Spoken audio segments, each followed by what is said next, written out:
Hi, Sandra here, the Misophonia therapist. And today's video is all about coping better with misophonia when you live in an apartment or a flat. So I often do see posts on social media from people with misophonia who are suffering enormously because of noise from their neighbours, and especially when they live in flats or apartments. Now, two of my most recent clients said that they had actually developed misophonia as a result of traumatic experiences with neighbours when they first had to deal or try to resolve the noise nuisance. And the neighbours were profoundly unhelpful, even aggressive in these cases. So what is going on? And what could you do? Especially if constantly moving house isn't an option. So firstly, let's just take a look at what's happening in the brain itself. So you hear the noise, whatever that might be, and that triggers the emotion, whether that's intense, red-hot rage, severe anxiety, or physical feelings of panic. Your mind and body are preparing for fight or flight. It's an ancient survival response designed to help you defend yourself or run away.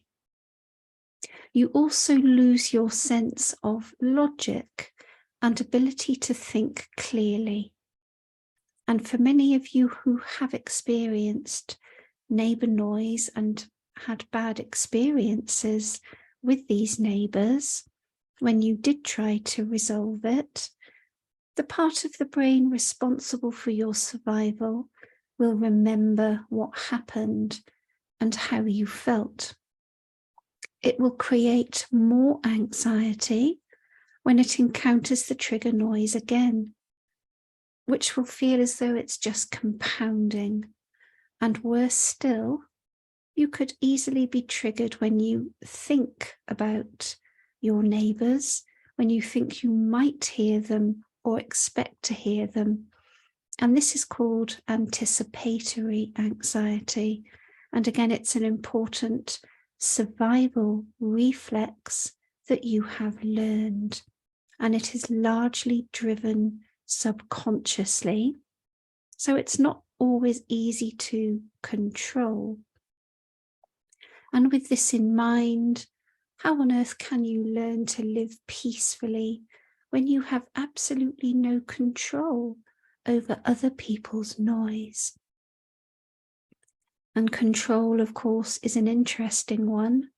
Many misophonia sufferers spend their whole lives attempting to avoid, control, diminish, or block out the noise itself. However, what happens when you cannot do this?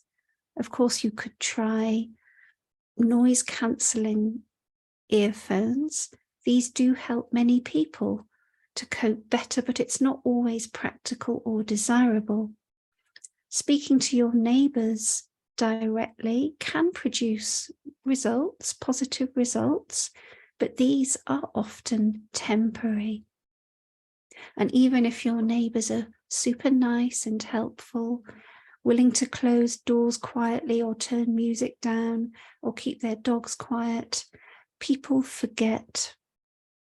And they may run out of patience. That's always a risk. If you have to keep on asking them, it's a clear path toward falling out or creating even more tension. So battling with the source of the noise can lead to a lot of frustration, greater anxiety, and heightened trigger emotions when you do hear the noise. So in other words, it can make your misophonia worse. So what can you control within your own mind, your own body, and your own experience? Is it even possible? There's no quick fix, and there's no known cure for misophonia, but you can learn how to cope better, to manage better, and to reduce your overall anxiety. Your nervous system is likely to be primed, hypervigilant, and very sensitive, and most of the time just stuck in this low level of fight or flight. So it goes without saying that any activity which promotes the opposite of fight or flight, what we call the rest and digest state, might be helpful. And the first one is to notice how you are breathing and taking long, slow, deep breaths can help to convince the mind into believing that you are safe. Persevere with this one, because what else can you do aside from run away or get into a fight or an argument with your neighbour? Deep breathing often does go hand in hand with acceptance. When you throw down the gauntlet and just mindfully accept that there is nothing you can do right now in this moment, you are actually giving yourself permission to let it be, to move on. And even if you are beyond rage, shaking, crying, feeling so incredibly angry at the rudeness and lack of consideration from these people, breathe deeply, persevere, even say out loud, I can accept this, I am safe, I am strong. And I'm not suggesting that this is going to be a magic cure or help everybody in every situation.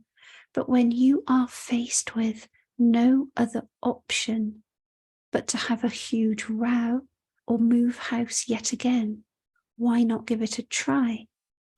As I said, it will take perseverance, but you are training your mind to respond in a different way. Coping skills can take a while to embed, but you can also stimulate the production of an important neurotransmitter in your brain called serotonin. So by thinking, acting, and interacting in a positive way more generally in life, this can happen. And I've helped people who have started evening classes to learn or pursue an interest or a hobby, exercise classes, art, reading, book clubs, walking out in nature, seeing their friends more often, and connecting with the outside world in ways that don't trigger them. And if you notice that you are more triggered at home, in your apartment, when you're bored, lonely, stressed out, or just exhausted, what possible adjustments could you make in your life? Look at your life as a whole. Is there anything missing? What needs aren't being met? Are you happy in other areas of your life? And if not, what could you do? So to have a little recap, there will be many situations where you hear the trigger noise at home, in your apartment or flat, when you don't want to, and there is no control that you have over when or if this will happen. There is no known magic cure for misophonia, and you don't want to keep on battling with the noise, the people who make it, or your own sense of feeling desperate. It takes patience to work on teaching your mind and body to relax and to invite more joy into your life in other ways. Some people, of course, do find therapy to be very helpful and often surprise themselves when therapy helps them to uncover resources that they never even knew they had, or even getting to the root of what is driving the misophonia. It's not an easy path, but don't waste your life running away or fighting. So I hope this video has been helpful, and as ever, please consider subscribing if you're on YouTube, or follow me on other channels. And as ever, please feel free to drop me a direct message if you have any questions or if you think I could help you personally. Bye for now.